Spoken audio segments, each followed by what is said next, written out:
Shout out Sick Rick, man. Turn up.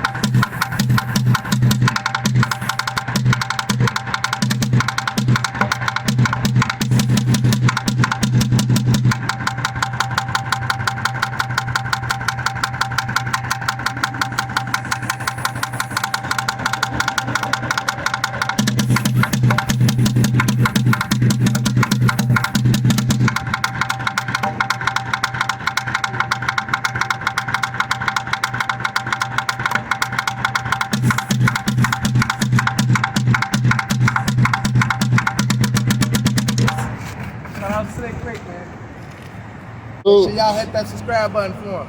For real, I know y'all know me, but y'all make sure y'all hit that subscribe button for him. We'll really appreciate it. Thank y'all. Tony Stark was able to build this in a cave with a box of scraps. Thank y'all. Tony Stark was able to build this in a cave with a box of scraps. Tony Stark was able to build this in a cave with a box of scraps. Q. What up, bro? What's up? What up, bro?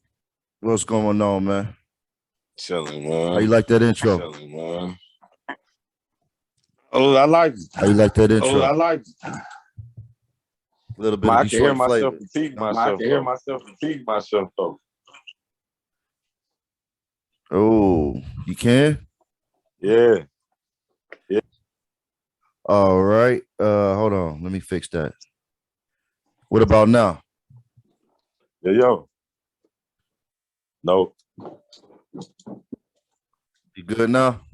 Yeah, I'm good. I'm good. All right, man. Let's get into it real quick. The name of this show is Never Give Up, Never Back Down. And Q, I'm sure you can identify with that statement.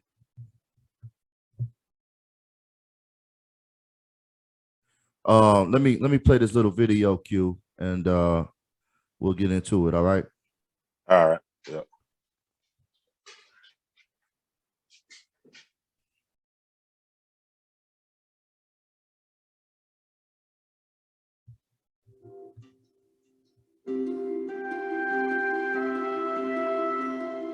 Daring to dream is how little Alyssa has gotten through life since her accident. Last May, she was hit by a truck. Her leg had to be amputated below the knee, but she didn't let the operation keep her off the stage. And less than a year into her new life, Alyssa delivered a showstopper at her dance studio's recital. She performed an original piece. And if you think just the dancing is brave, watch this. Alyssa removes her prosthetic and doesn't miss a beat. I asked her why she did it. To show them that I was still me without it and to be myself. She was nearly homeless, raising a child by herself, and her book had been rejected by 12 publishers. She grew up speaking English as a second language, and when she got to college, she struggled to write well. He was cut from his varsity basketball team and cried when he got the news. I felt very disappointed. And I could have easily said that, you know, I give up on it. I think certainly extremely tenacious, and then just work like hell. I mean, you just have to put in, you know, 80 to 100-hour weeks every week. Gosh, and that's then a lot of work. All those things improve the odds of success. Okay. I mean, if other people are putting in 40-hour work weeks and you're putting in 100-hour work weeks, then even if you're doing the same thing, you know that in 1 year you will achieve what they achieve. You will achieve in 4 months what it takes them a year to achieve. Everyone, I told everybody I was going to knock him out, and nobody listened. Here we are.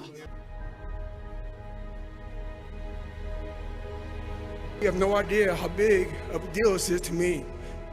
I was not always this strong guy you see. I went through a lot of hard times in my life to get here today. Going against the tide is great if it works. Now, it doesn't always work, and you really have to be smart to go against the tide because you're going against a lot of smart people. But when you get it right, you'll end up better, whether it's Microsoft or Google. I mean, so many people that have really hit big have gone against the tide. But you have to have great confidence in yourself. You have to be the right person.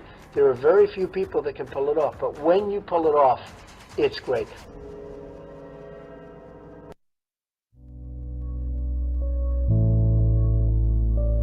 When you overlook somebody, when you overlook and you think that dog can't bite it, you think that that dog is dead, a real man, he's not gonna stop.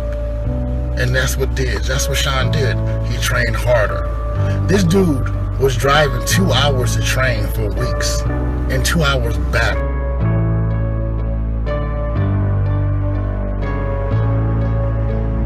It's just pure animal instinct. You just unleash everything that you have and give it everything that you have. That extra 5% is going beyond what you thought you were capable of doing. Like, what are you willing to do?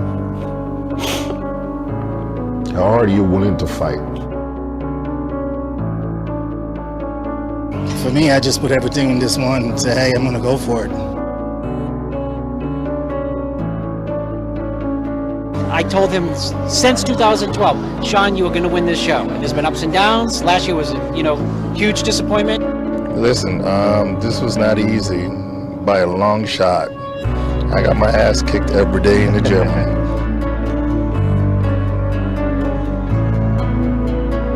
I've done cardios up and cardios and posing up and posing. I've looked at more fish than I've ever looked at fish. You proved to the world that, age is just a number because you won the Mr. Olympia at 43 years of age. Yeah, I think that's just a bunch of numbers put together for lazy people. And it's something that people use as an excuse for not trying to accomplish what they need to accomplish.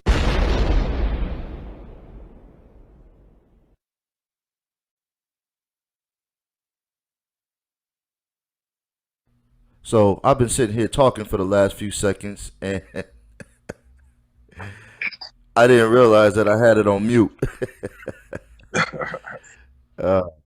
We gonna get it right though, man. Tony Stark was able to build the same cave in a cave with a box of scraps.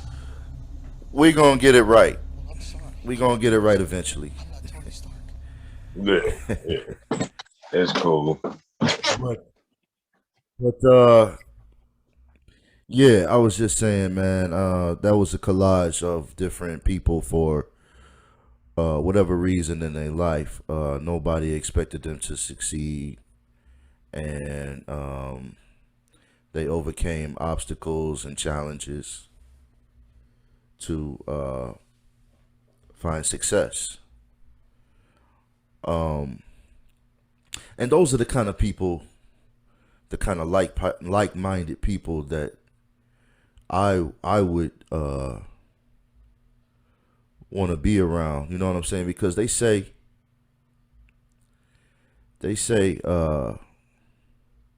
show me 5 of your friends, I will show you yourself. Right? In life, there's going to be challenges. There's going to be obstacles. Life is not easy unless you're one of the select few elites who are born with a silver spoon in your mouth. Unless you're a part of that top 10%, you are a part of the 90% with the rest of us. There's always going to be struggle.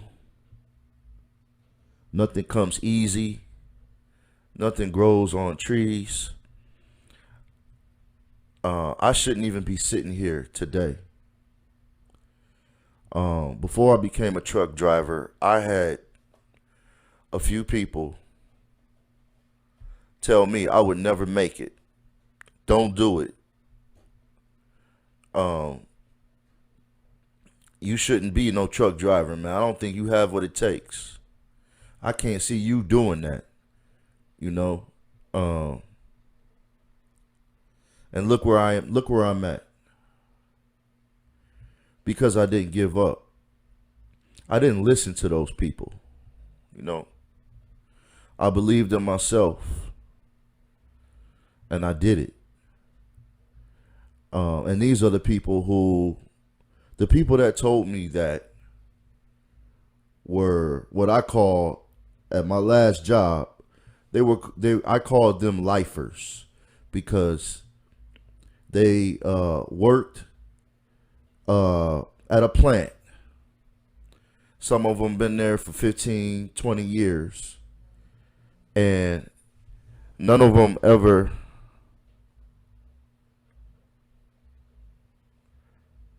none of them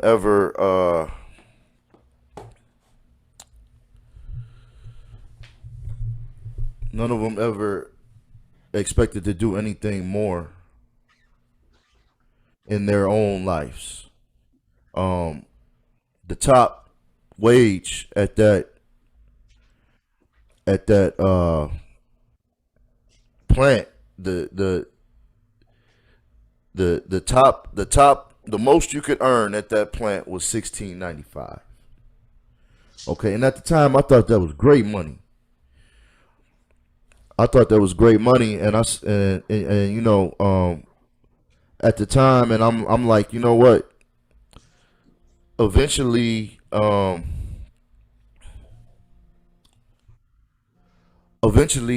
this is not going to be enough, you know. And and the job met the purpose that it was supposed to make in my life, but I couldn't see myself being there for 15 or 20 years like those lifers. You know, I wanted more, and now I can proudly say that I make double what I made there. You know,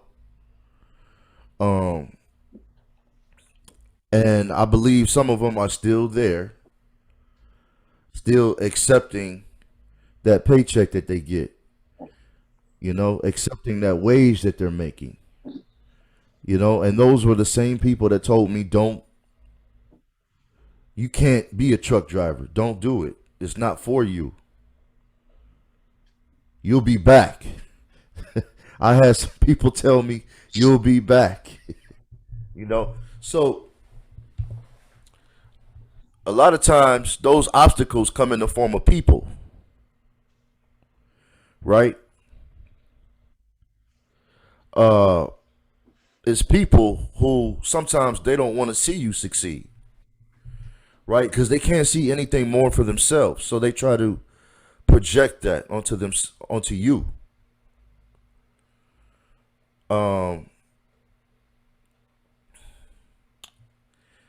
And you know, I use that as motivation.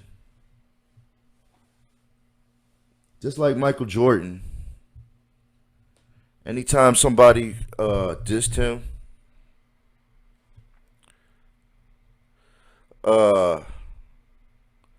you would hear about it, and then he would all of a sudden a game would be on the schedule where he was playing against that. It could be a coach or a player, and next thing you know, he was scoring 50. So I use that as motivation. I'd even go as far as to say, if I didn't have naysayers and detractors, I probably wouldn't go as hard as I would if I didn't.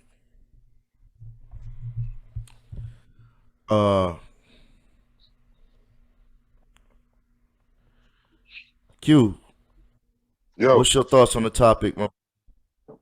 What's your thoughts on the topic?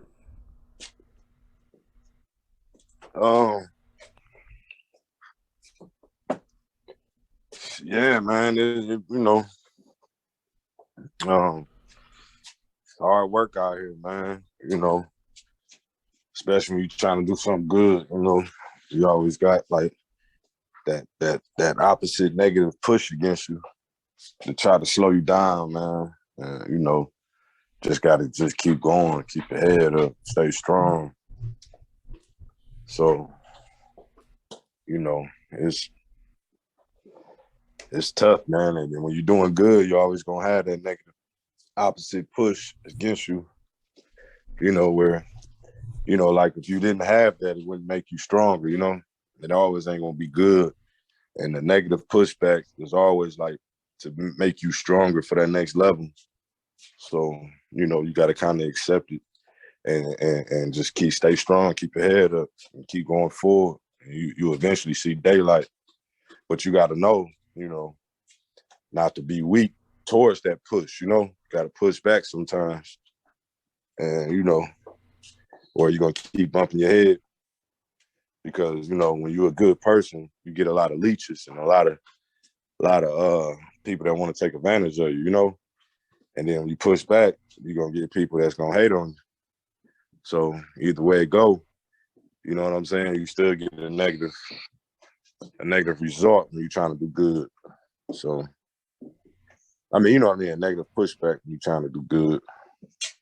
So when you're doing good, people take advantage of you, like I said. You know, if you're doing good and you push back, you're gonna get a lot of haters. So at the end of the day, just keep going forward and being positive. And it eventually break for you. Have you ever been in a situation, Q? Tell us a little bit about it, where where the odds were stacked against you, and nobody expected you to pull through, and you may have even doubted it yourself. And then all of a sudden, you never gave up, you didn't back down, and you pulled through. Well, that's kind of the story of my life. There's a lot of situations I can't really speak in detail, but Mine too. Yeah, you know, I can't really. Well, just try to generalize it if you can for the audience, and you know, you don't have to use real names and you know, real places. You know what I mean? I mean, you know, it's always been, you know,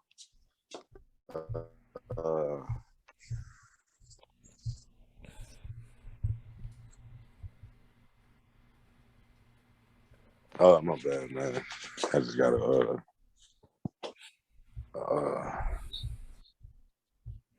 yeah,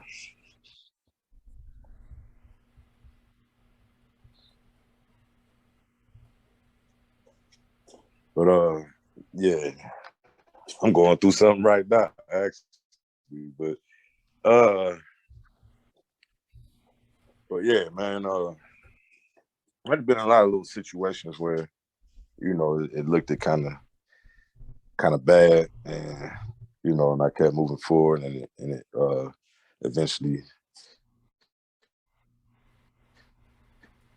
worked out. Let me think. Well, I'll tell you this right now. There's a reason why the title of this show is Everybody versus Rich. See, when I put words together, you know, I don't just throw anything out there. You know what I mean? I do everything for a reason. Even you're a chess player, right, Q? Well, my bad. Yeah, what you say? Huh? You're a chess player, right? Yeah, chess player. All right, so in the game of chess,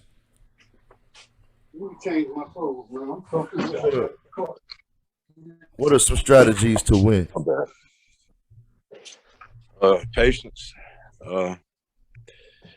You know, you play. Patience. You Yes. got to play offense. You got to play defense. Yes. You got to come up with strategies. You know, and you can't be afraid, man, to take to you know, learn pretty much. And To all of those learn. are all of those I agree with. All of those I agree with. I'll just add this one other thing too, right? Especially the patience. That's a big one. But I'll add this to it is you gotta think sometimes 5 or 6 steps ahead of yourself, right? Oh yeah. In the game of chess, not checkers. Yeah, you definitely got to think So, 5 steps ahead. right. So, let me give you an example. The title of this show, right, is Everybody versus Rich, right? Yeah. So, the last title of the show, right, it kind of sounds a little bit similar, doesn't it? Yeah. Just a little bit, right? I mean, minus somebody else's name, right? Right. But see, there's a reason for that, right? Because I had in my heart and in my mind an inclination that shit was gonna blow sideways. You know what I mean? Mm-hmm. So I thought of this title long ago before it ever came to fruition. You understand? Yeah. So Everybody versus Rich was actually in the making before it actually happened. So I do everything for a reason. Everything I do is, like I said before, everything I do is for a reason. You know, I choose my words carefully. I try to for a reason. You know, and there's a method to my madness. You know, but on the subject of obstacles, right? You have people sometimes who are those obstacles in your life, right? And like I said before, I use that for motivation. And to a certain extent, I know I'm repeating myself, but if it not had been for that motivation, I probably wouldn't go as hard as I normally do. Yeah. Q, you there? Q, you there? Yeah. Can you hear me? No. Yeah, I hear you. No. Sometimes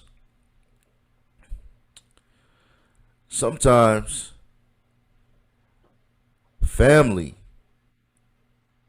can be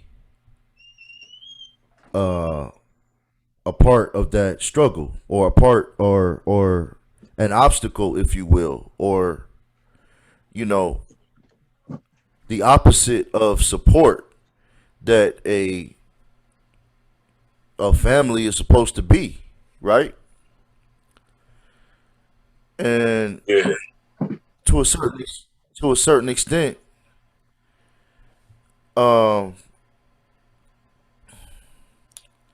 sometimes family can be even worse than what you encounter in the world. You know, I Yeah. now every family has its problem. Every family has its problems, right? I've never seen a perfect family ever, unless you know Hollywood or something like that, you know. But I have given up on the idea that of a strong knit, tight, close, supportive foundation family type structure. I've given up on that. Outside of me starting a family and having kids and teaching them the right ways, outside of that, cousins, brothers, sisters, aunties, uncles, I've given up on that shit, man. Because everybody has their own ulterior motives, right? And they'll fuck with you for a second, and when they don't need you, they done with you. So I've given up on that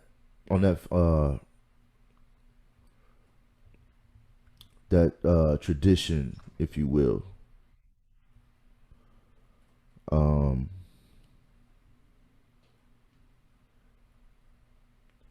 I guess the model family would be like the Italians,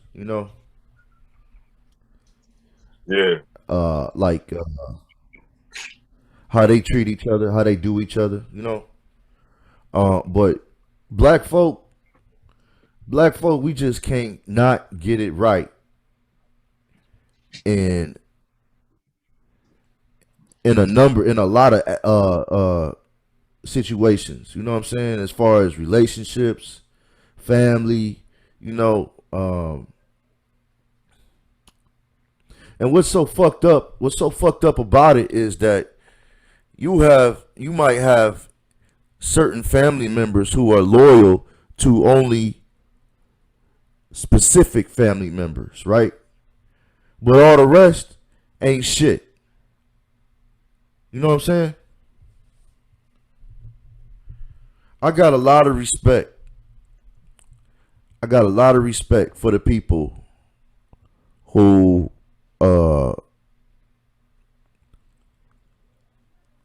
make something out of themselves coming from a fucked up family.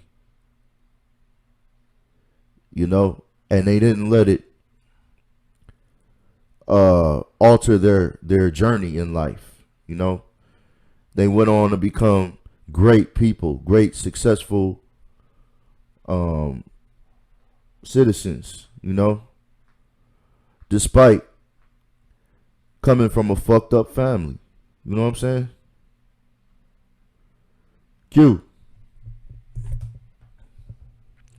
I know, man, you're going through something right now, bro. But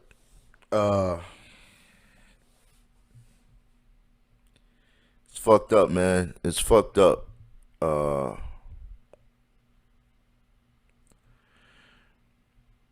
And there's really no answer. There's really no answer. I guess the answer lies within yourself. And I don't, and another thing too is, as batshit crazy as my sister is, she may be on to something. She may be on to something. I'm starting to see that now. But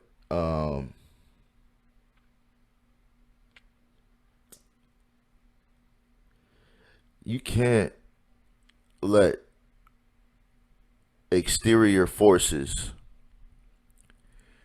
determine what happens inward, because everything that happens in the world around you starts in the mind.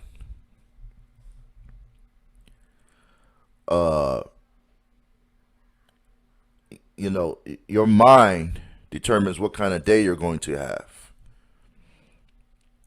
Not somebody who you encounter walking down the street with a fucked up attitude.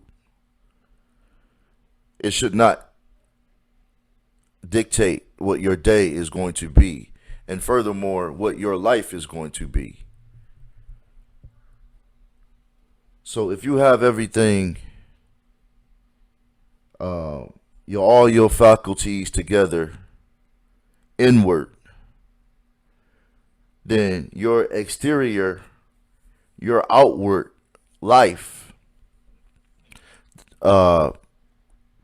is dictated by that positive outlook.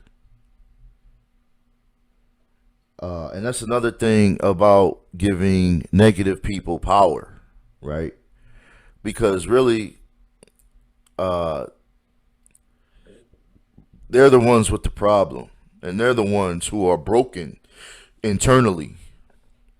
So you cannot allow a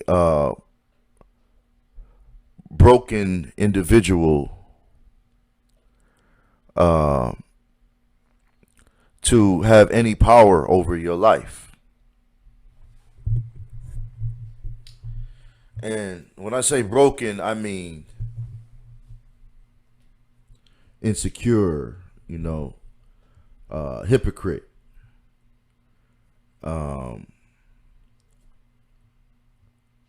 always angry, always blaming you for stuff,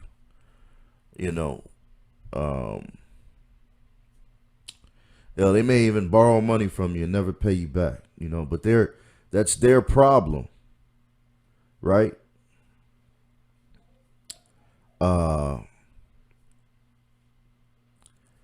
People who constantly say that they will do something for you or they're always asking you, right, but never reciprocating your kindness, things of that nature. So never give up, never back down is the title. Never give up, never back down. Always believe in yourself. Because at the end of the day, if you don't believe, nobody else can believe for you.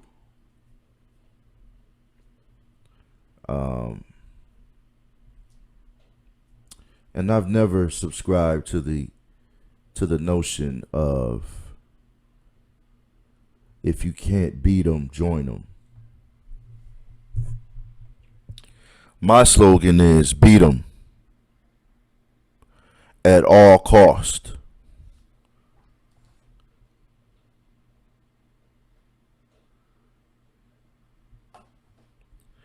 Beat them at all cost.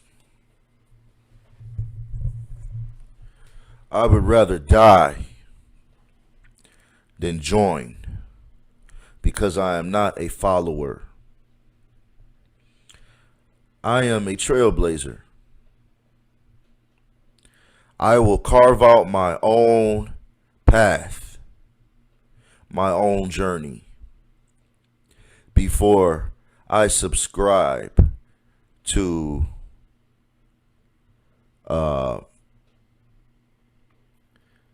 run-of-the-mill common ideology. Because I am not common. I am an individual. I've always been, my entire life, a rebel with a cause. And I embrace that. I embrace it because I simply refuse to be a carbon copy or a zombie. I refuse. That's why on my show, on my show, you will never get Ray Ray and Pookie topics. You will never get that on my show. Okay, well, I'm not going to lie. You know, I am going to do a little bit of that. I take that back. Because people love that shit, right? But see, I'm here to do elevated stuff. You know, my playground far exceeds the confines of the hood. The world is my sandbox. So instead of getting bombarded with stories like this, every fucking day my baby daddy come here with one fucking meal for my child. But I have 3 other kids. We have 1 kid together, but he only want to come and bring one thing at McDonald's. But what about my other kids? How come you can't feed my other kids at McDonald's though? Like that's bogus as hell. Like you're not finna sit here and make my other kids feel left out, and you're only bringing one child.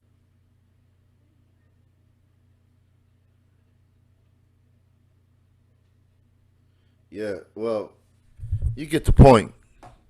You get the point. But see, this is the level that I'm on right here. We can make God as angry as we like, so we can make God as angry as we like, so we can make God as angry as we like, so we can make God as angry as we like, so we can make God as angry as we like, so we can make God as angry as we like.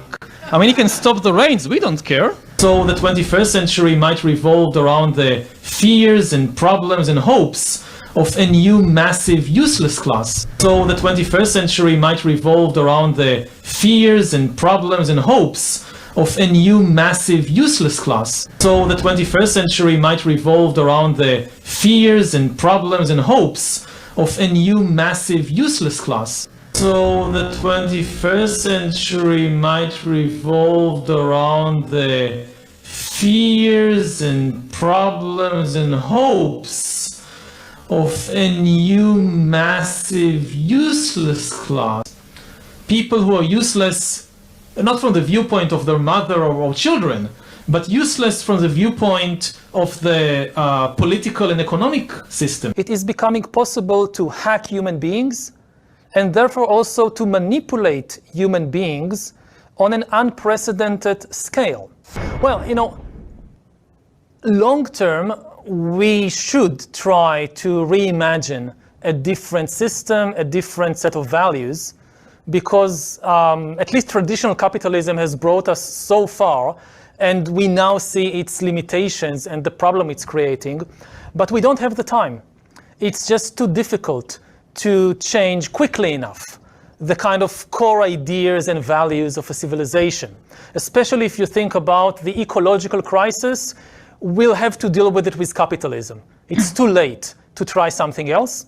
So we need to be kind of very precise how to work with the beast and not try to work against it. Try something else. So we need to be kind of very precise how to work with the beast and not try to work against it. Try something else.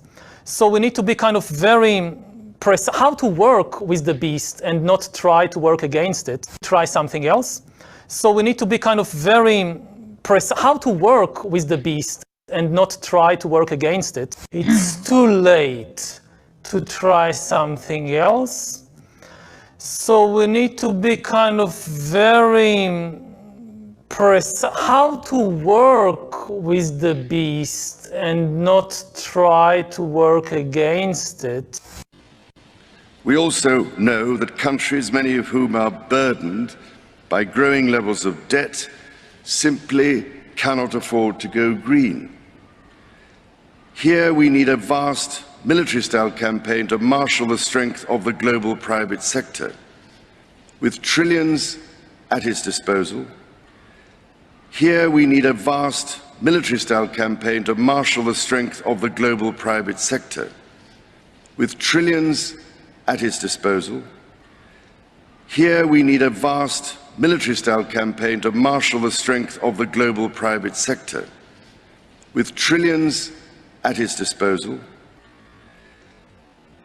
here we need a vast military-style campaign to marshal the strength of the global private sector. With trillions at its disposal, far beyond global GDP, and with the greatest respect, beyond even the governments of the world's leaders,